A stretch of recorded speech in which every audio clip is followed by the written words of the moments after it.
박준호는 낡은 아파트의 좁은 방에서 언제나처럼 저녁 식사를 하고 있었다. 그의 식사는 늘 단출했다. 오늘은 끓인 지 오래되어 퉁퉁 불어버린 라면 한 봉지가 전부였다. 방 안에는 시계 초침 소리만이 똑딱거리며 정적을 깨고 있었다. 낡은 창문 틈으로 스며드는 찬 바람은 희미한 전등 불빛 아래 준호의 마른 얼굴에 깊게 파인 주름들을 더욱 도드라지게 했다. 라면에서 피어나는 김에서는 싸늘한 기름 냄새가 섞여 나왔지만 준호는 아무렇지 않은 듯 천천히 면을 입에 넣었다. 그의 눈은 창밖을 향해 있었다. 저 멀리 보이는 화려한 도시의 고층 빌딩들은 그의 소박한 삶과는 너무나도 동떨어져 보였다. 그 속에서 그는 자신도 모르게 깊은 고독감을 느꼈다.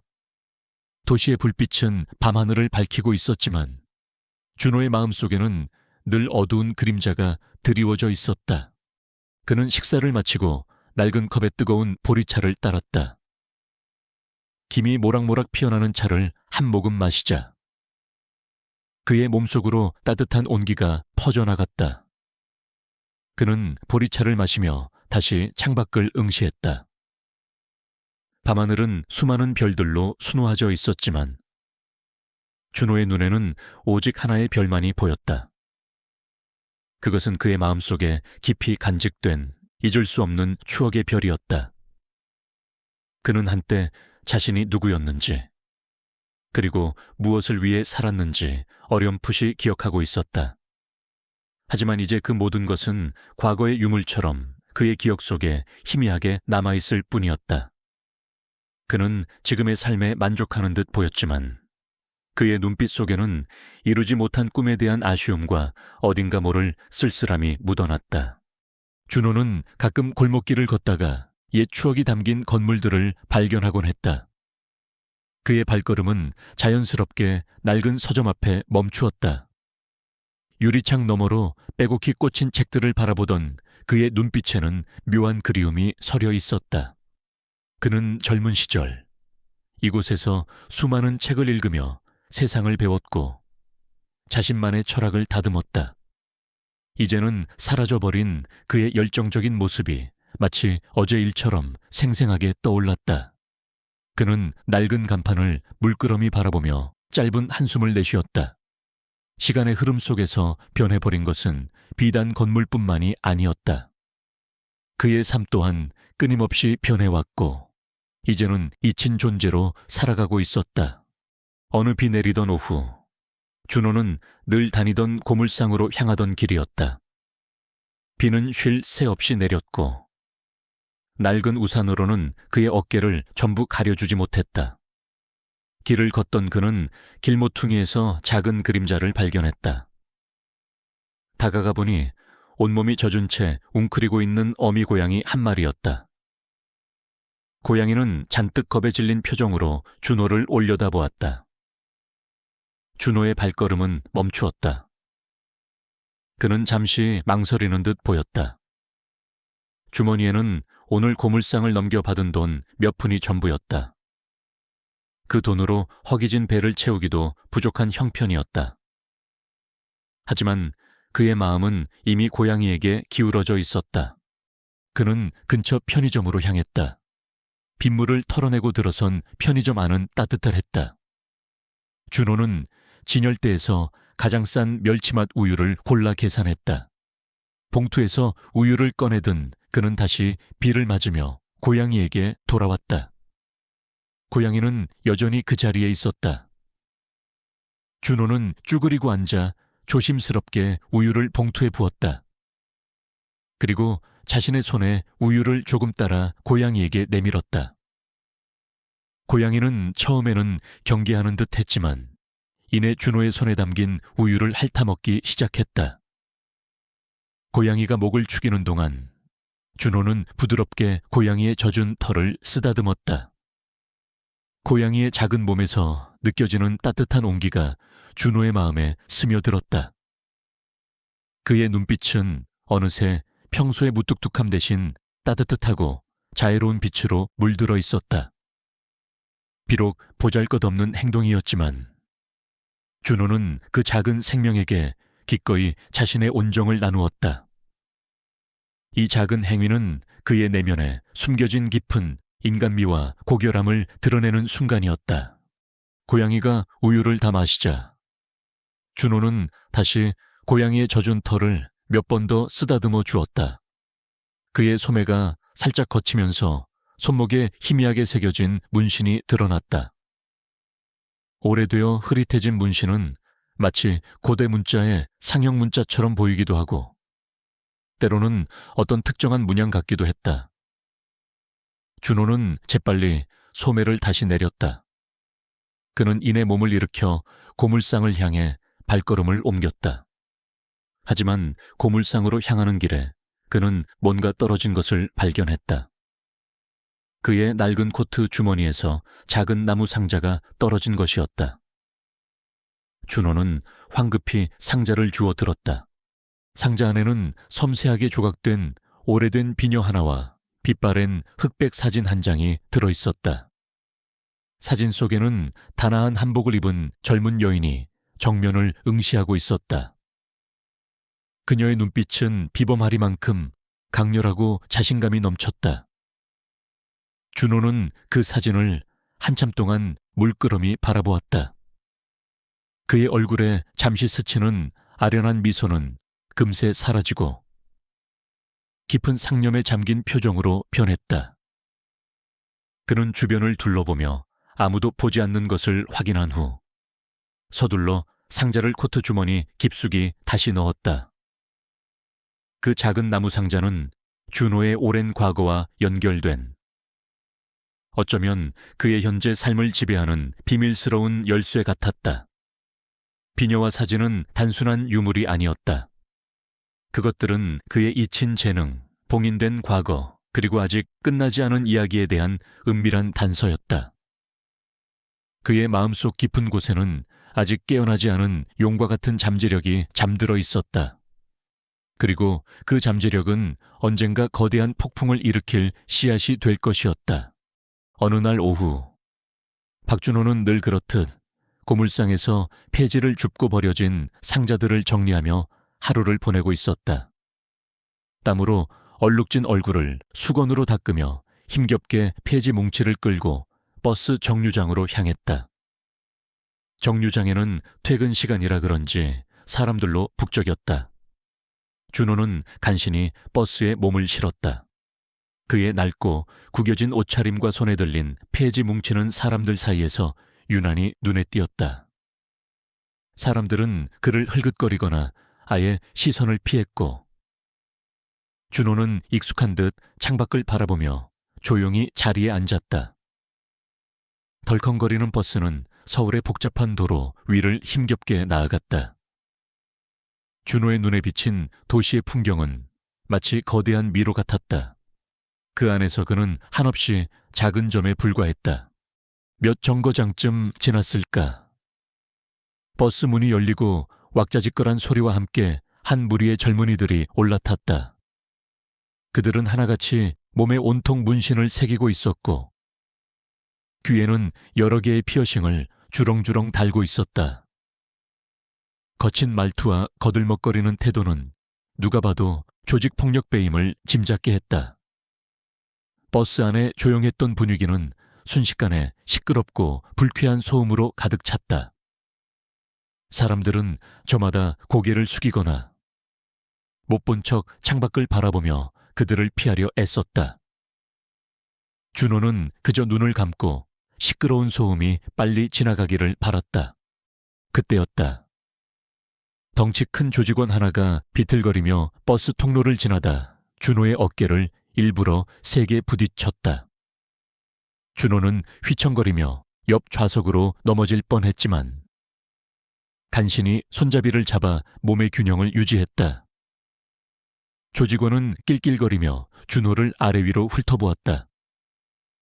그의 얼굴에는 경멸과 조롱이 가득했다. 야, 이 늙은이 눈깔이 삐었냐? 길 한복판에서 얼쩡거리지 말고 꺼져. 조직원의 말에 그의 일당들이 와하하 웃어댔다. 준호는 아무 말 없이 그저 창밖을 바라보았다. 그의 얼굴에는 어떤 감정도 드러나지 않았다. 무감정한 그의 태도는 오히려 조직원의 심기를 더욱 건드리는 듯했다. 어이, 귀 먹었냐? 대답을 안 해. 조직원은 준호의 어깨를 다시 한번 강하게 밀쳤다. 준호는 이번에도 간신히 버텼지만 그의 얼굴에 희미하게 미간이 찌푸려졌다. 그의 눈빛 속에 아주 짧은 순간 얼음장 같은 차가운 기운이 스쳤지만 조직원은 그것을 알아채지 못했다.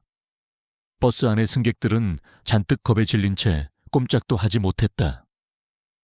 그들의 눈빛에는 연민과 함께 어쩔 수 없다는 체념이 담겨 있었다. 그때 준호의 몇 좌석 뒤에 앉아있던 한혜진이라는 이름의 젊은 여대생이 주먹을 꽉 쥐었다. 그녀는 스마트폰으로 태권도 경기 영상을 보고 있던 참이었다. 화면 속 선수들의 날렵한 발차기가 그녀의 눈에는 정의를 실현하는 모습으로 비쳤다. 버스 안의 불의를 보고 그녀는 잠시 망설였다. 하지만 준호의 무표정한 얼굴과 체념한 듯한 눈빛을 보자 그녀의 마음속에서 뜨거운 무언가가 치밀어 올랐다. 그녀는 막 자리에서 일어나려 했다. 바로 그때였다. 또 다른 조직원이 준호의 앞좌석에 앉아있던 할머니를 거칠게 밀쳤다. 할머니는 품에 안고 있던 커다란 장바구니를 놓쳤고 장바구니 안에 있던 빨간 사과들이 바닥으로 굴러 떨어졌다. 쿵, 쿵, 쿵. 사과들이 굴러가는 소리는 버스 안의 긴장된 침묵 속에서 유난히 크게 울렸다. 할머니는 당황한 얼굴로 바닥에 굴러간 사과들을 바라보았다. 조직원들은 할머니의 모습에 더욱 크게 웃음을 터뜨렸다. 그들의 웃음소리는 악마의 비웃음처럼 버스 안에 울려 퍼졌다. 준호의 눈빛이 흔들렸다. 그의 얼굴에는 더 이상 평온함이 남아있지 않았다. 그의 눈동자는 분노와 함께 형언할 수 없는 아픔이 서려 있었다. 그의 손이 미세하게 떨리기 시작했다. 바닥에 굴러 떨어진 사과, 그리고 그것을 주우려 애쓰는 할머니의 모습은 준호의 마음속 깊이 묻혀있던 어떤 기억을 건드린 듯했다. 과거의 상처가 다시금 그의 심장을 옥죄는 듯한 고통이 밀려왔다. 그는 자신의 분노를 억누르려 애썼다.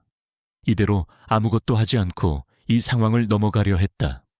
그러나 조직원은 굴러간 사과 중 하나를 발로 밟아 터뜨리더니 남은 사과 하나를 집어들고는 비웃듯이 한 입 크게 베어 물었다. 그리고는 남은 사과를 마치 쓰레기처럼 버스 바닥에 던져버리려고 했다. 그 순간 준호의 눈빛이 마치 불꽃처럼 이글거렸다. 그의 얼굴에 드리워져 있던 모든 체념과 무감정이 사라지고 날카롭고 강렬한 기운이 번뜩였다.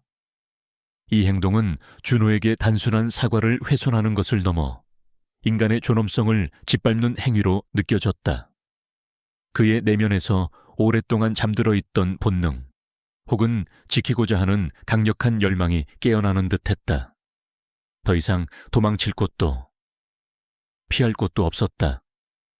그는 이제 더 이상 그저 낡은 옷을 입은 초라한 노인이 아니었다.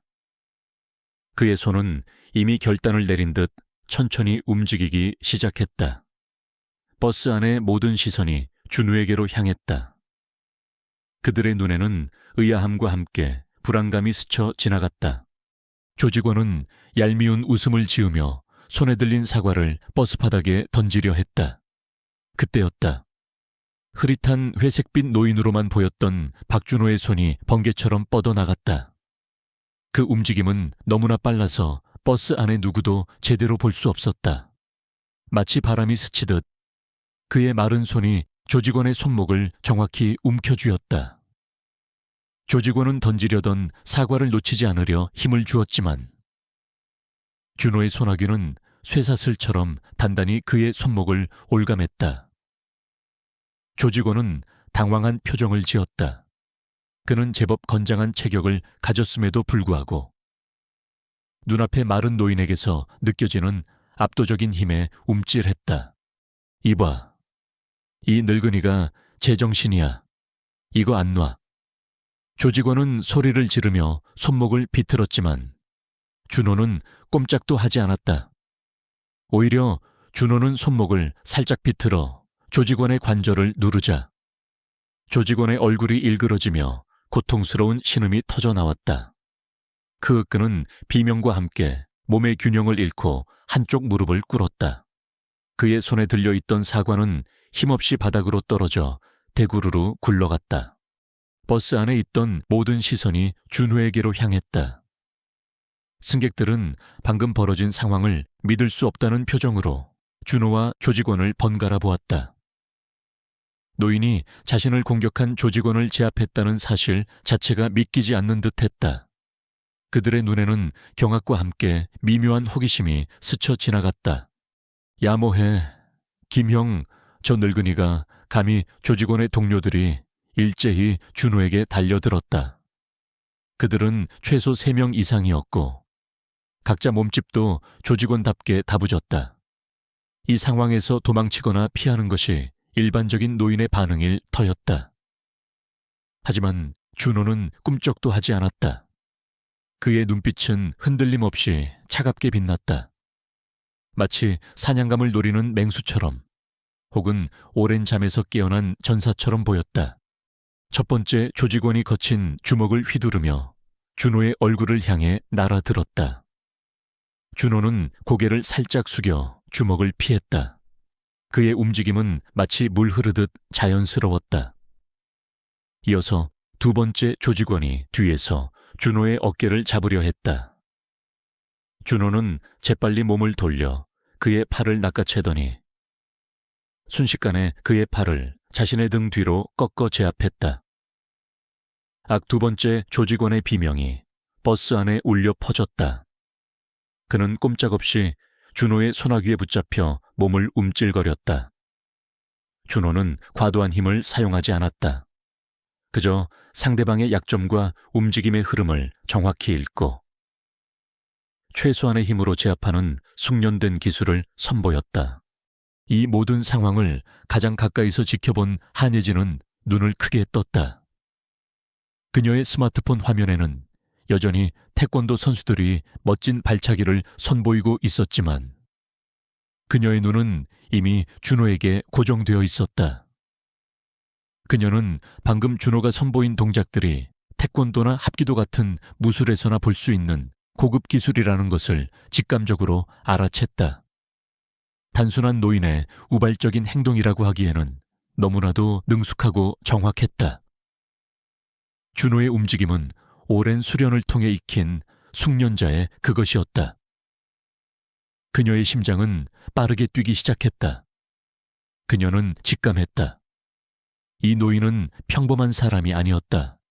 조직원들의 우두머리인 김민주는 여유로운 표정으로 이 상황을 지켜보고 있었다. 그는 앞서 부하들이 준호에게 당하는 모습을 보고도 크게 동요하지 않았다. 오히려 그의 얼굴에는 흥미로운 미소가 번졌다. 어이, 할배. 보통 솜씨가 아닌데 나이를 어디로 잡수신 거야? 그의 목소리에는 비아냥거림과 함께 묘한 호기심이 섞여 있었다. 그는 준호의 움직임에서 단순한 싸움꾼 이상의 무언가를 감지했다. 그의 눈에 준호는 흥미로운 상대. 어쩌면 자신에게 위협이 될 수도 있는 존재로 비쳤다. 민주는 주머니에서 스마트폰을 꺼내 준호를 향해 몰래 사진을 찍었다. 찰칵 하는 작은 셔터 소리는 버스 안의 긴장된 분위기 속에서 유난히 크게 들렸다. 준호는 순간적으로 민준의 행동을 눈치챘지만 그는 아무런 반응도 보이지 않았다. 민준은 만족스러운 듯이 웃으며 휴대폰을 다시 주머니에 넣었다. 결국 민준은 제압당한 부하들에게 손짓했다. 됐어. 이 정도면 충분해. 오늘은 이쯤 해두지. 그의 말에 조직원들은 순순히 준호에게서 떨어져 나갔다. 그들은 비록 분했지만 우두머리의 지시에 따랐다. 버스 문이 다음 정류장에서 열리자 민주는 마지막으로 준호를 노려보며 말했다. 할배, 오늘 일 잊지 마. 우리 다시 만날 거야. 그때는 이렇게 쉽게 끝나지 않을걸. 그의 목소리에는 분명한 경고와 함께 알 수 없는 저기가 담겨 있었다. 민주는 부하들을 이끌고 버스에서 내렸다.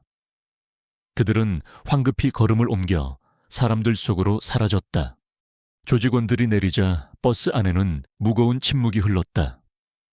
승객들은 준호를 다시금 바라보았다.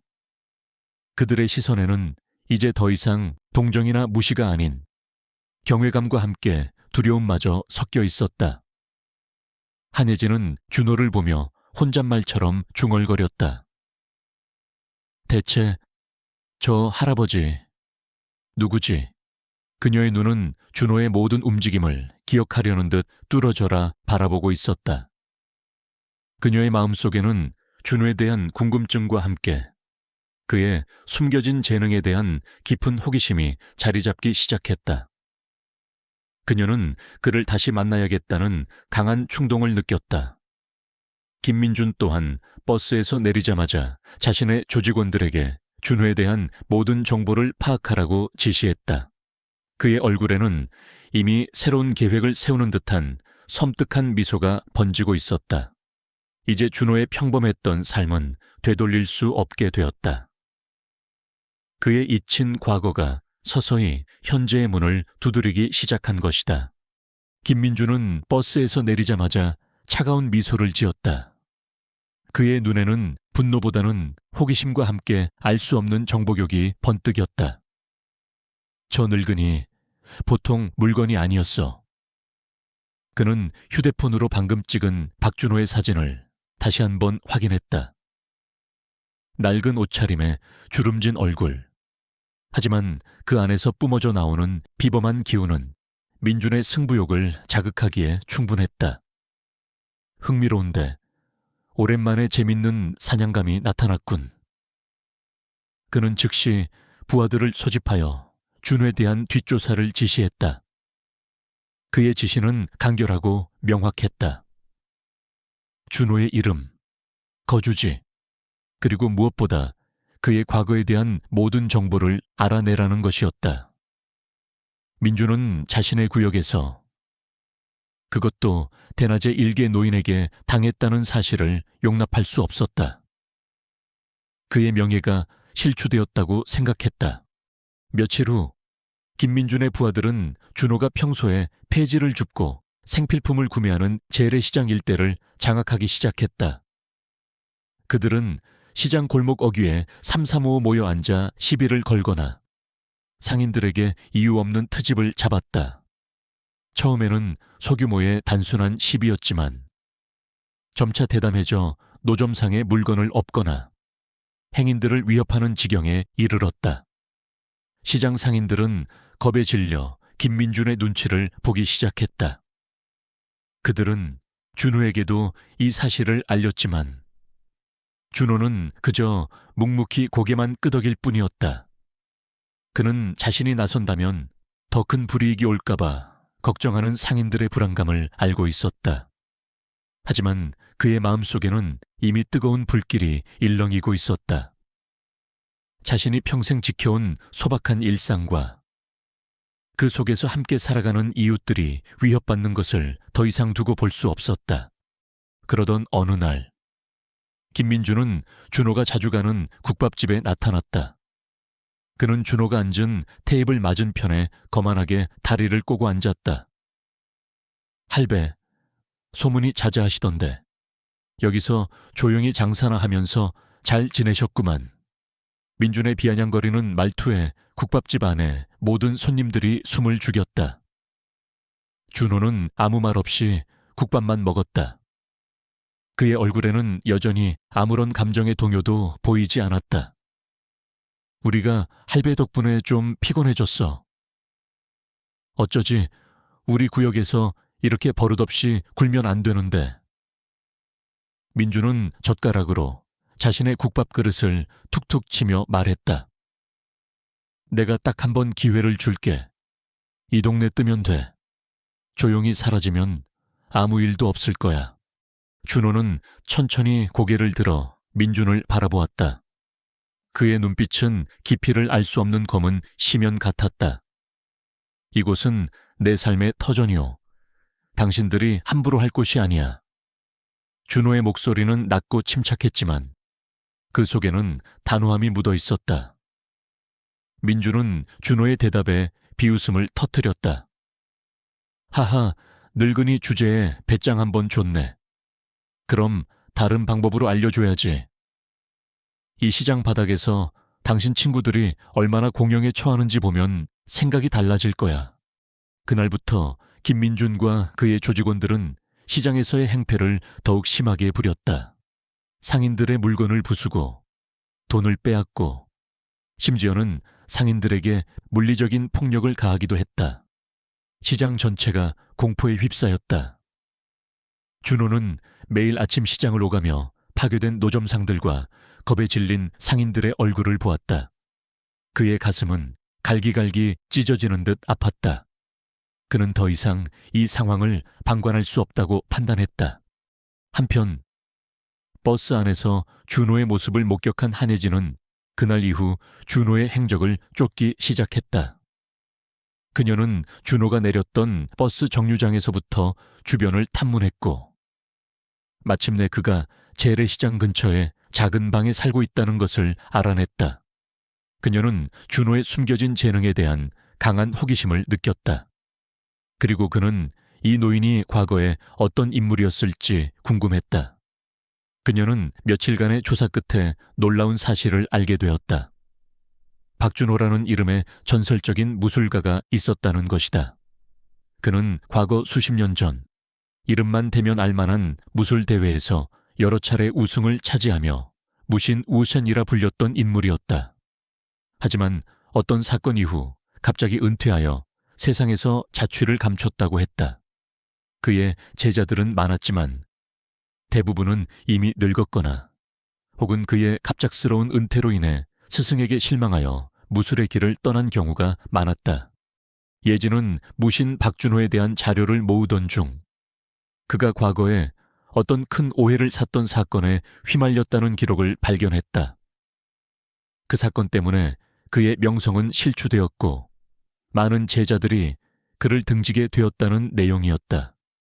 하지만 자세한 내용은 찾을 수 없었다. 예진은 준호가 다시 세상에 모습을 드러내야 한다고 생각했다.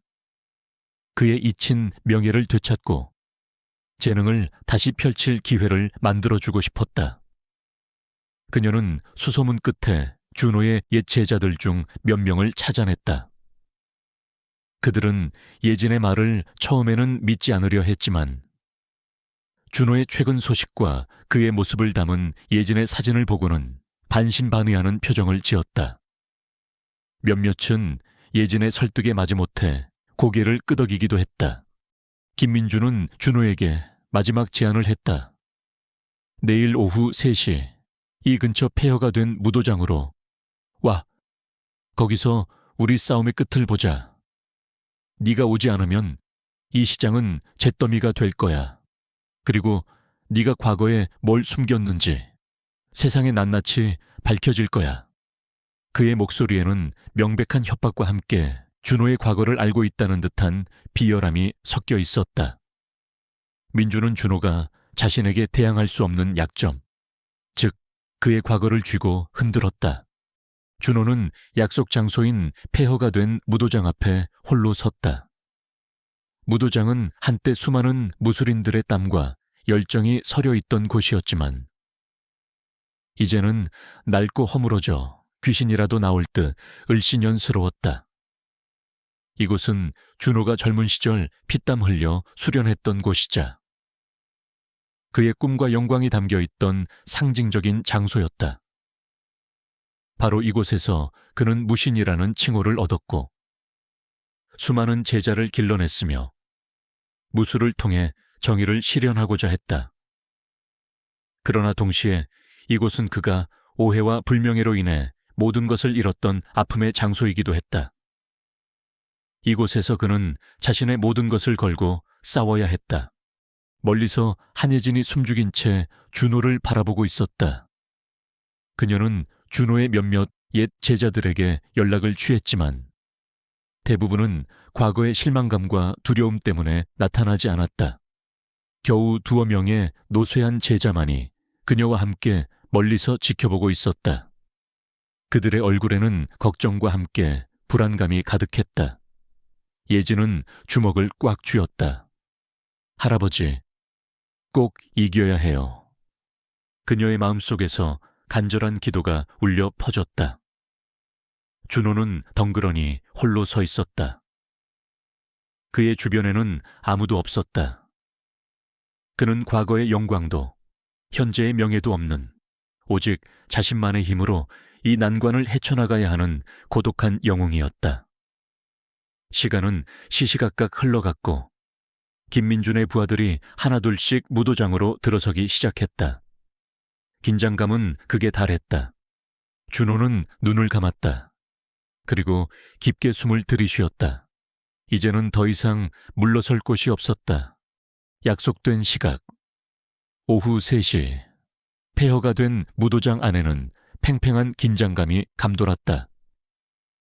한때 수많은 발소리와 기합소리로 가득했던 마루는 이제 먼지와 거미줄로 뒤덮여 있었다.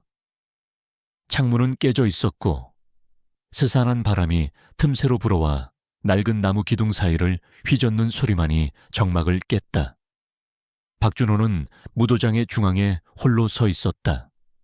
그의 등 뒤로 부서진 벽 사이로 스며드는 한 줄기 햇빛이 그를 비추고 있었지만 그의 얼굴에는 그림자가 드리워져 있었다. 그의 앙상한 몸은 금방이라도 부러질 듯 위태로워 보였다. 김민주는 10명 남짓한 조직원들을 이끌고 준호의 맞은편에 섰다. 그들의 얼굴에는 비웃음과 함께 승리감에 도취된 듯한 오만함이 가득했다. 민주는 팔짱을 끼고 준호를 비웃듯이 바라보았다. 할배, 용기는 가상하다만 혼자서 우리를 상대할 수 있을 것 같아. 자, 이제 선택해. 무릎 꿇고 빌든가 아니면 여기서 평생 후회할 일을 겪든가. 민준의 목소리가 무도장 안에 울려 퍼졌다. 그의 말에는 준호의 과거를 들춰내겠다는 비열한 협박이 담겨 있었다. 준호는 아무 말 없이 민준을 응시했다. 그의 눈빛은 흔들림 없었다. 그의 주변에는 한예진과 몇 명의 늙은 제자들이 멀리서 숨죽인 채 이 모든 광경을 지켜보고 있었다. 그들의 얼굴에는 준호에 대한 깊은 걱정과 함께 불안감이 가득했다. 예진은 주먹을 꽉 쥐었다. 그녀의 심장은 불안감에 빠르게 뛰고 있었다. 그녀는 준호가 과거의 영광을 되찾기를 바랐지만 동시에 노쇠한 몸으로 저 많은 건장한 남자들을 어떻게 상대할 수 있을지 의구심이 들었다. 민준이 손짓하자 조직원 2명이 먼저 준호에게 달려들었다. 그들은 거친 주먹과 발차기로 준호를 공격했다. 준호는 몸을 유연하게 움직이며 그들의 공격을 피했다. 그의 움직임은 느린 듯 하면서도 정확했고 마치 물이 흐르듯이 자연스러웠다. 공격하는 조직원들은 준호의 노련한 방어에 당황했다. 그들은 자신들의 주먹이 허공을 가르거나 엉뚱한 곳에 박히는 것을 느끼고 더욱 격분하여 맹렬하게 공격했다. 준호는 상대방의 힘을 역이용하며 그들의 균형을 무너뜨렸다. 한 조직원이 허점을 보이자 준호는 그의 팔을 살짝 잡아채더니 그대로 몸을 돌려 다른 조직원에게 부딪히게 만들었다. 쿵 2명의 조직원이 서로에게 부딪히며 바닥에 나뒹굴었다. 준호는 그들을 쓰러뜨리려 하지 않았다. 그는 그저 상대방의 공격을 무력화시키고 그들이 스스로 균형을 잃게 만들 뿐이었다. 그의 동작은 마치 춤을 추는 듯 부드러웠지만 그 안에는 거대한 힘과 노련함이 숨겨져 있었다. 젠장 뭘 하는 거야. 이 바보들아 제대로 해. 민준이 소리를 질렀다. 그의 얼굴에는 짜증이 섞여 있었다. 그는 또 다른 조직원 2명을 추가로 투입했다. 이제 4명의 조직원이 동시에 준호를 공격했다. 준호는 여전히 방어에 집중했다. 그의 몸은 종이처럼 가볍게 움직였고 쇠꼬챙이처럼 날카롭게 상대방의 약점을 파고들었다. 그는 상대방의 공격 흐름을 읽고 그들의 힘을 역이용하여 자신을 방어했다. 그의 손은 마치 거미줄처럼 상대방의 팔다리를 얽어매고 단단한 바위처럼 그들의 공격을 막아냈다. 하할배, 방어만 할 줄 아나본의 공격도 할 줄 알아야지. 민준이 비웃었다. 그의 도발에도 준호는 묵묵히 싸움을 이어갔다. 그의 임에는 땀방울이 송골송골 맺혔지만 그의 눈빛은 여전히 흔들림이 없었다. 그는 체력을 아끼는 듯 최대한 방어 위주로 대응했고 공격은 최소한의 힘으로 상대방의 자세를 무너뜨리는 데 집중했다. 그의 동작 하나하나에는 수십 년간 쌓아온 내공과 지혜가 담겨 있었다. 그때였다. 한 조직원이 주머니에서 칼을 꺼내 들었다. 금속이 번뜩이는 섬뜩한 빛이 준호의 눈에 들어왔다. 무도장 안의 사람들은 모두 숨을 들이켰다. 무기를 사용하는 것은 분명히 규칙을 어기는 행위였다. 예진은 소리를 지르려 했지만 그녀의 목소리는 나오지 않았다. 그녀의 얼굴은 공포로 질려 있었다. 노쇠한 준호가 저 날카로운 칼날을 어떻게 피할 수 있을까? 칼을 든 조직원이 준호에게 맹렬하게 달려들었다. 준호는 순간적으로 몸을 틀었다. 칼날이 그의 옆구리를 스쳐 지나갔다.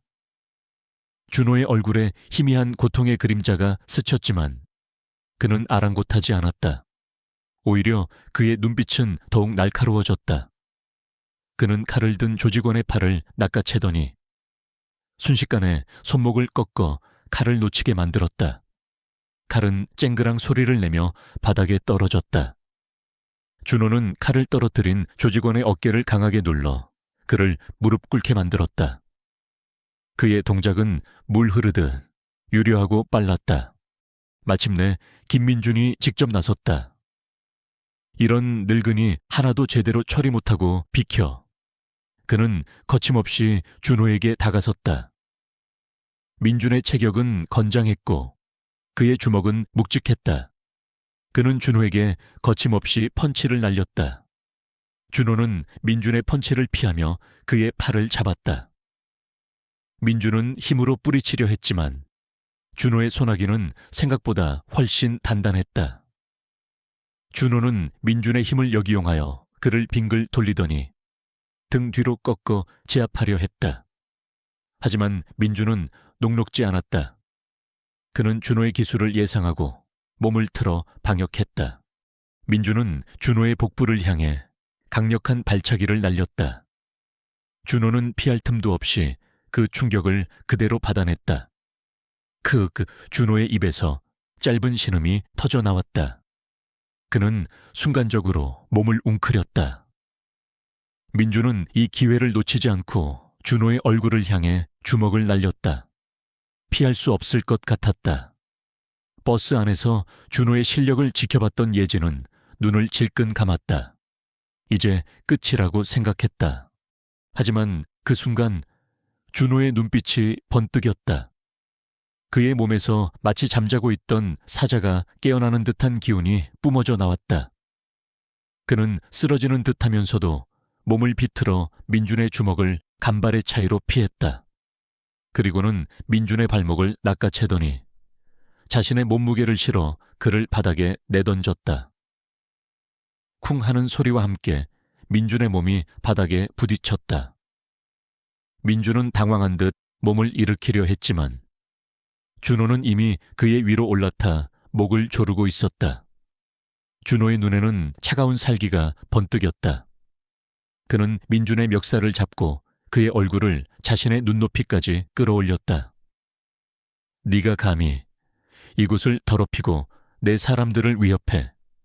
준호의 목소리는 낮게 으르렁거렸다. 민준은 저항하려 했지만 준호의 소나기는 너무나 강했다. 그의 얼굴은 파랗게 질렸고 숨을 제대로 쉬지 못했다. 주변에 있던 조직원들은 우두머리가 순식간에 제압당하는 모습에 얼어붙었다. 그들은 감히 준호에게 달려들지 못하고 뒷걸음질 쳤다. 예진은 놀라움과 함께 안도감에 눈물을 흘렸다. 그녀의 얼굴에는 기쁨과 경외심이 가득했다. 무도장 밖에서 지켜보던 사람들도 경악에 찬 표정으로 이 광경을 지켜보고 있었다. 그들은 노쇠한 준호의 몸에서 뿜어져 나오는 압도적인 기운에 압도당했다. 준호는 한때 전설이라 불렸던 무신의 모습을 그대로 보여주고 있었다. 그의 눈은 불꽃처럼 타올랐고 그의 손은 쇠처럼 단단했다. 민준의 얼굴은 이미 공포에 질려 있었다. 그는 준호의 소나귀에서 벗어나기 위해 발버둥 쳤지만 소용없었다. 이제 모든 것이 끝났다. 박준호의 소나귀에 붙잡힌 김민준의 얼굴은 공포와 굴욕감으로 일그러졌다. 그의 눈에는 반항의 기색이 사라지고 오직 두려움만이 가득했다. 민준은 필사적으로 몸부림쳤지만 준호의 굳건한 힘 앞에서 아무것도 할 수 없었다. 무도장안은 정적에 휩싸였다. 조직원들은 우두머리가 제압당하는 충격적인 광경에 넋을 잃고 서 있었다. 그들은 자신들이 감히 넘볼 수 없는 존재 앞에서 무릎 꿇은 듯한 절망감을 느꼈다. 바로 그때 멀리서 사이렌 소리가 들려왔다. 한예진이 준호의 옛 제자들과 함께 경찰에 신고했던 것이다. 삐뽀삐뽀 하는 소리가 점점 더 가까워지자 조직원들은 당황한 기색이 역력했다. 김민준은 준호의 소나귀에서 벗어나려 마지막 발악을 했지만 소용없었다. 준호는 민준의 목을 놓아주며 그를 바닥에 내팽개쳤다. 민준은 거친 숨을 몰아쉬며 바닥에 쓰러졌다. 그의 얼굴은 땀과 눈물, 그리고 흙먼지로 뒤범벅이 되어 있었다. 그의 눈에는 더 이상 오만함이나 비웃음은 없었다. 오직 패배와 절망만이 남아 있었다. 경찰들이 무도장 안으로 들이닥쳤다. 그들은 혼란스러운 상황을 보고 잠시 주춤했지만 이내 김민준과 그의 조직원들을 체포하기 시작했다. 민준은 저항하지 않았다. 그는 준호를 노려보며 으르렁거렸지만 그의 목소리에는 이미 힘이 없었다. 조직원들 또한 속수무책으로 경찰에게 끌려갔다. 그들은 공공장소에서의 소란, 폭력 행사, 그리고 무기 사용 등 여러 혐의로 체포되었다. 그들의 죄는 무겁게 다뤄질 것이 분명했다. 한때 지역을 휘어잡았던 김민준의 조직은 그렇게 허무하게 무너져 내렸다. 사건이 정리된 후 한예진은 준호에게 다가왔다. 그녀의 눈에는 존경심과 함께 미안함이 가득했다. 할아버지, 괜찮으세요? 다친 곳은 없으세요? 그녀의 목소리에는 진심 어린 걱정이 담겨 있었다. 준호는 그녀에게 온화한 미소를 지었다. 그의 얼굴에는 피곤함이 역력했지만 그의 눈빛은 평화로웠다. 괜찮다, 예진 아가씨. 덕분에 잘 해결되었으니 걱정 말아라. 예진은 머뭇거리며 말을 이었다. 할아버지, 사실은 제가 할아버지의 과거에 대해 조금 알아봤어요.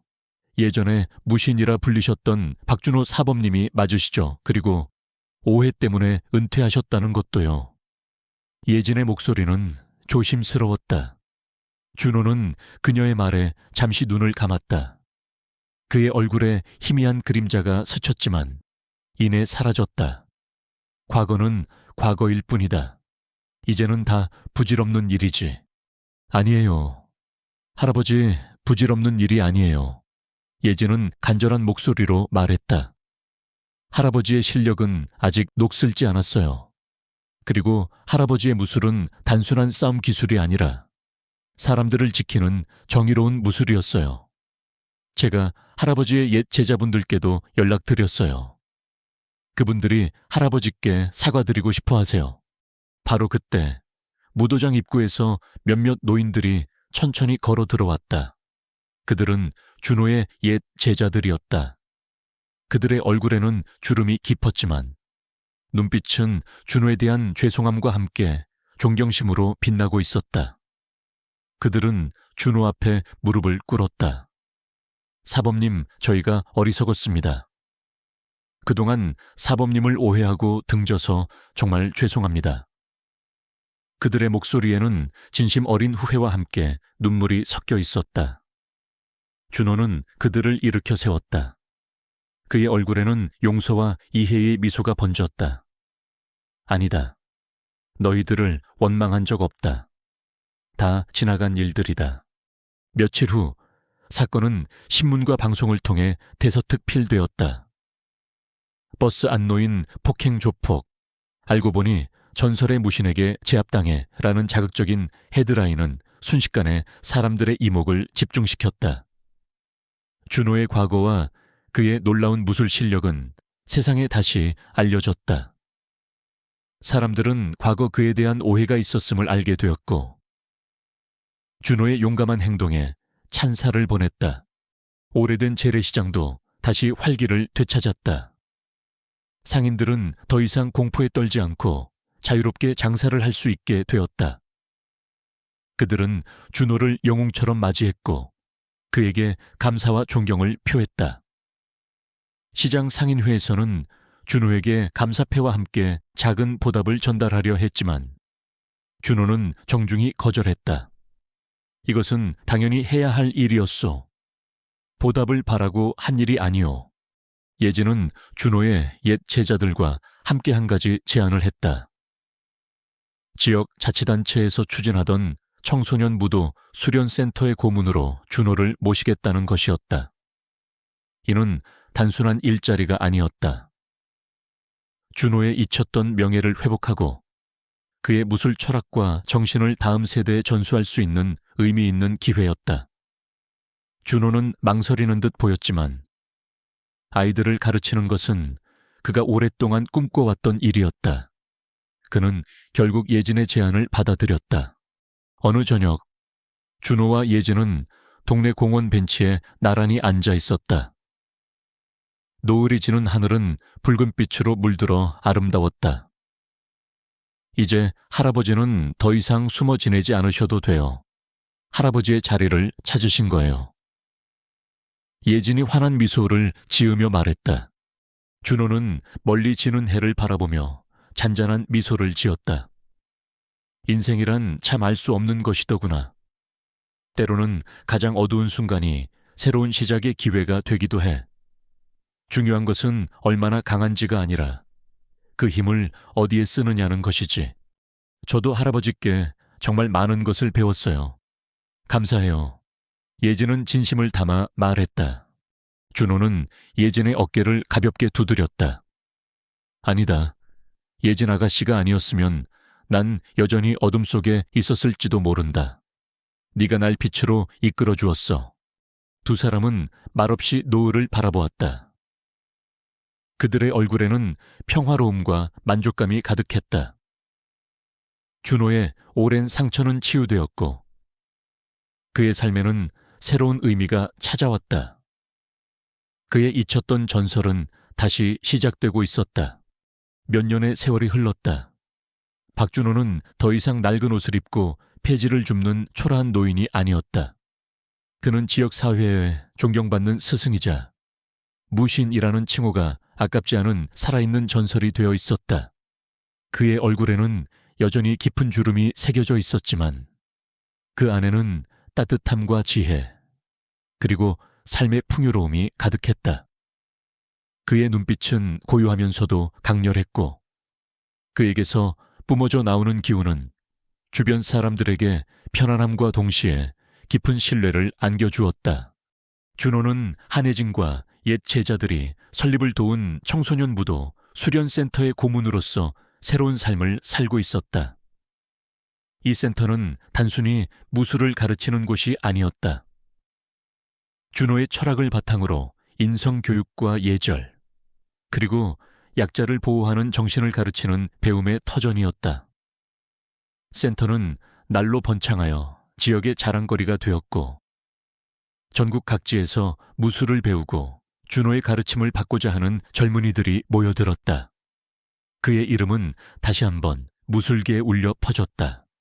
준호는 매주 센터에서 아이들에게 직접 무술을 가르쳤다. 그의 목소리는 나이에도 불구하고 여전히 힘찼고 그의 동작은 유려하고 정확했다. 그는 아이들에게 단순히 기술을 가르치는 것을 넘어 무술의 정신과 삶의 지혜를 전수했다. 아이들은 준호의 이야기를 들으며 눈을 반짝였고 그의 가르침을 스펀지처럼 흡수했다. 준호는 아이들의 눈에서 자신의 젊은 시절을 보았고 그들의 열정 속에서 새로운 희망을 발견했다. 센터 한쪽 벽면에는 박준호의 젊은 시절 사진과 함께 그의 과거 명성이 담긴 기사들이 깔끔하게 정리되어 전시되어 있었다. 그 중에는 버스 사건 당시 예진이 찍었던 준호의 사진과 김민준 조직원들을 제압하는 장면이 담긴 기사에 스크랩도 있었다. 그 옆에는 예진과 옛 제자들이 준호에게 감사와 존경을 담아 제작한 감사패가 나란히 놓여 있었다. 준호의 개인 사무실에는 작은 나무 선반이 하나 있었다. 그 위에는 그가 늘 지니고 다니던 오래된 비녀와 빛바랜 흑백 사진이 정성스럽게 놓여 있었다. 사진 속의 젊은 여인은 여전히 강렬한 눈빛으로 세상을 응시하고 있었다. 비녀와 사진은 더 이상 숨겨야 할 과거의 유물이 아니었다.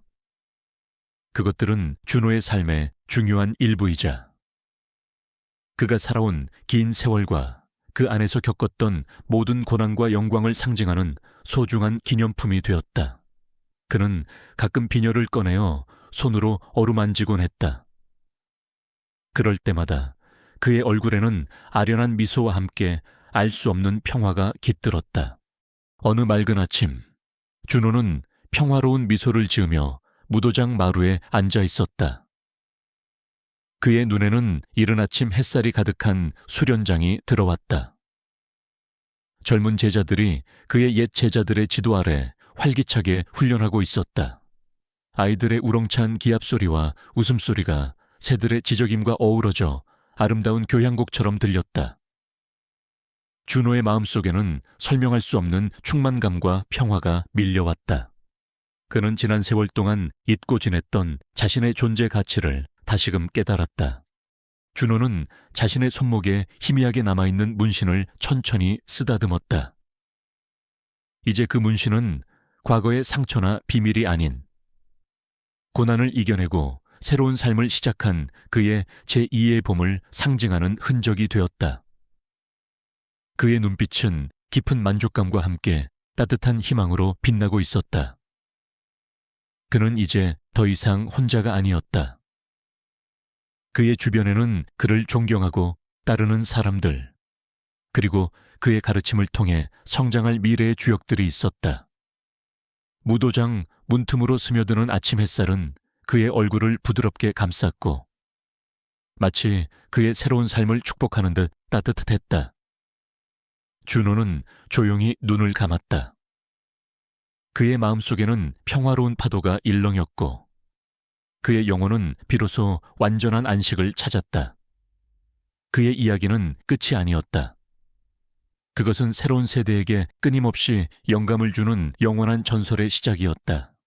여러분의 삶에도 박준호 할아버지처럼 제2의 봄이 찾아오기를 바라신다면 이 영상에 좋아요를 누르고 구독 버튼을 눌러주세요.